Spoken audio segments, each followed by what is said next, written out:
All India panchayat পরিষদ এটা 1958-এ এটা গঠন হয়েছে এবং দেশের তাবর তাবর নেতারা নেতৃত্ব দিয়ে গেছেন। মেইনলি মহাত্মা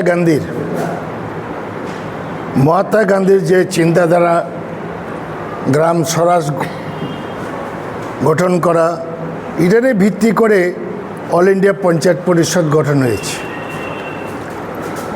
এটার নেতৃত্বে অনেকেই ছিলেন। বর্তমানে সর্বভারতীয় এই পঞ্চায়েত পরিষদের প্রেসিডেন্ট হয়েছেন প্রাক্তন কেন্দ্রীয় মন্ত্রী সুবোধ কান্ত সোয়াই। 2 বছর পর পর এই কমিটিটা ইলেক্টেড হয়।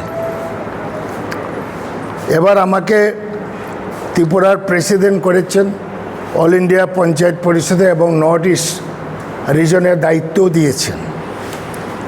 একটা কমিটি সাবমিট করেছি।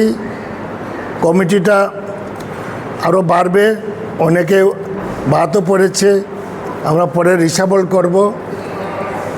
এই কমিটিটা অ্যাপ্রুভাল দিয়েছে 17 জন ভাইস প্রেসিডেন্ট, জেনারেল সেক্রেটারি 14 জন, সেক্রেটারি 17 জন, এক্সিকিউটিভ মেম্বার 21 জন, মিডিয়া ডিপার্টমেন্ট চিফ করা হয়েছে কল্যাণ মির্ধা, এবং ডিস্ট্রিক্ট 8টা ডিস্ট্রিক্ট, প্রশাসনিক ডিস্ট্রিক্টে 8টা প্রেসিডেন্ট অ্যানাউন্স করা হয়েছে।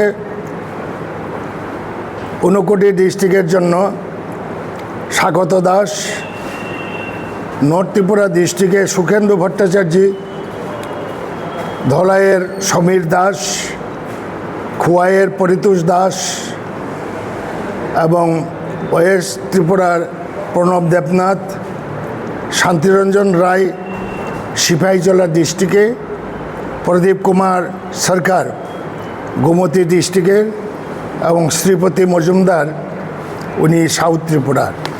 এবং কিছুদিনের মধ্যে আমরা ডিস্ট্রিক্ট কংগ্রেস কমিটি পূর্ণাঙ্গভাবে আমরা তৈরি করব এবং 60টা বিধানসভা কেন্দ্রে 60টা কমিটি হবে এবং আগামী দুর্গাপূজার আগেই স্টেট কমিটির প্রথম মিটিং হবে।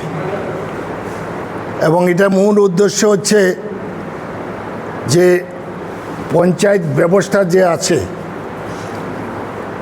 বিভিন্ন সংগঠনের প্রস্তাবে এবং রাজীব গান্ধী যখন প্রধানমন্ত্রী ছিলেন, ভারতের 30টার পঞ্চায়েতের পার্লামেন্টে বিলটা পুট আপ করেছিলেন। এবং আপনারা জানেন যে পঞ্চায়েত ব্যবস্থাটা ভারতবর্ষের বিভিন্ন রাজ্যে বিভিন্ন নিয়ম কানুনে পরিচালিত ছিল। ওটাকে প্রধানমন্ত্রী থাকাকালীন রাজীব গান্ধী একই আইনে সারা দেশে সেই পঞ্চায়েত ব্যবস্থা কায়েম হবে।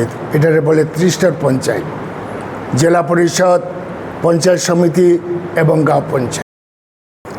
এই পঞ্চায়েতকে আরও মজবুত করার জন্য, পঞ্চায়েতের হাতে আরও ক্ষমতা দেওয়ার জন্য এবং পঞ্চায়েতের সুফল মানুষের কাছে যাতে সঠিকভাবে পৌঁছে, এইসব ব্যাপারে এই অল ইন্ডিয়া পঞ্চায়েত পরিষদ ব্যাপকভাবে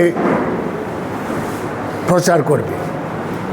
সরকারি বিভিন্ন স্কিম আছে, এগুলো যাতে মানুষের কাছে সঠিকভাবে পৌঁছে, এটা ভাবে মানুষকে সজাগ করে দেওয়া হবে। আমরা নতুনভাবে শুরু করছি।